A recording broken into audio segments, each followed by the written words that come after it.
नमस्कार, मैं हूं अंकुर और आप देख रहे हैं सत्यहिंदी.com। एक नजर डालते हैं अब तक की सुर्खियों पर।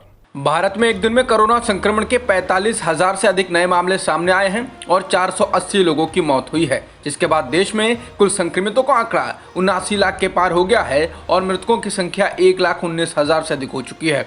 फिलहाल एक्टिव मामले 6,53,000 के पार हैं। अभी तक कुल 71,37,000 से अधिक लोग ठीक भी हो चुके हैं। भारत में एक दिन में 9,39,000 से अधिक सैंपल्स की टेस्टिंग की गई है, जिससे देश में कुल टेस्टिंग का आंकड़ा 10,34,62,000 के पार हो गया है। महाराष्ट्र के मुख्यमंत्री उद्धव ठाकरे ने बीजेपी के बिहार में मुफ्त कोरोना वैक्सीन देने के वादे पर कहा है कि आप बिहार में लोगों के लिए कोविड-19 के मुफ्त टीके का वादा करते हैं तो क्या अन्य राज्यों के लोग बांग्लादेश या कजाकिस्तान से आए हैं? ऐसी बातें कर रहे लोगों को खुद पर शर्म आनी चाहिए। आप केंद्र में बैठे हैं।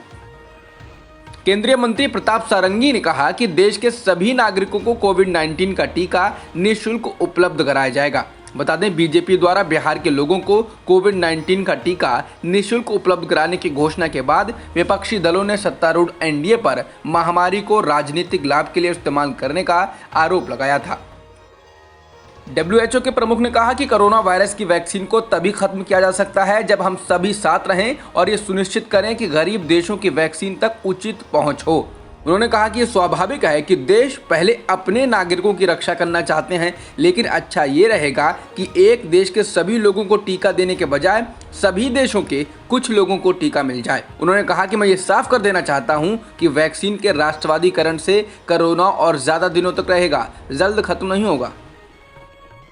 यूरोप में कोरोना वायरस के फिर से प्रकोप फैलने के बीच स्पेन की सरकार ने रविवार को राष्ट्रीय आपातकाल की घोषणा की, जिसमें रात में कर्फ्यू लगाया जाना भी शामिल है। सरकार को उम्मीद है कि इससे वैसी स्थिति नहीं उत्पन्न होगी जब देश में अस्पतालों में व्यवस्था लगभग ध्वस्त हो गई थी।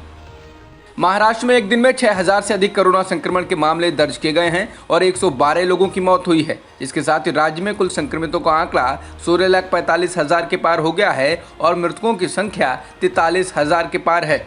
फिलहाल एक्टिव मामले 1,40,000 से ज़्यादा हैं। आंध्र प्रदेश में एक दिन में लगभग 3,000 केस आए हैं और 21 लोगों की मौत हुई है, जिसके साथ ही राज्य में कुल संक्रमितों की संख्या 8,07,000 के पार हो गई है और मृतकों की संख्या 6,587 हो गई है। फिलहाल एक्टिव मामले 30,860 हैं। कर्नाटक में एक दिन में 4,439 नए मामले सामने आए और 32 लोगों की मौत हुई, जिसके साथ ही राज्य में कुल संक्रमितों का आंकड़ा 8 लाख के पार हो चुका है और मृतकों की संख्या भी 10,905 हो गई है। फिलहाल एक्टिव मामले 81,000 के पार हैं।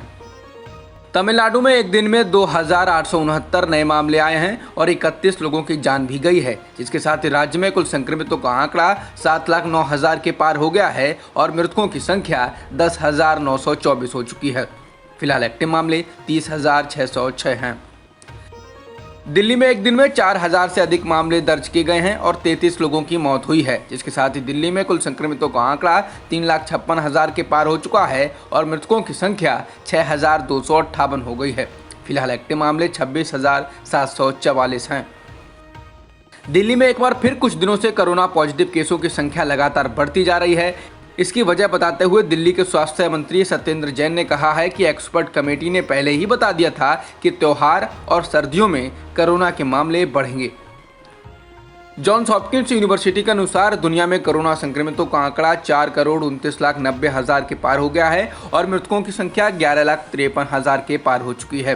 वहीं वर्ल्डोमीटर्स वेबसाइट के मुताबिक दुनिया में अब तक 3,19,00,000 से अधिक लोग ठीक हो गए हैं।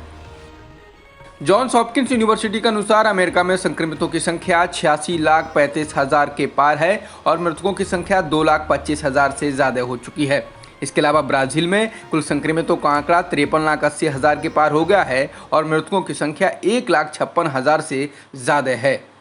अब तक की खबरों में इतना ही। बाकी खबरों के लिए बने रहिए सत्यहिंदी.com के साथ।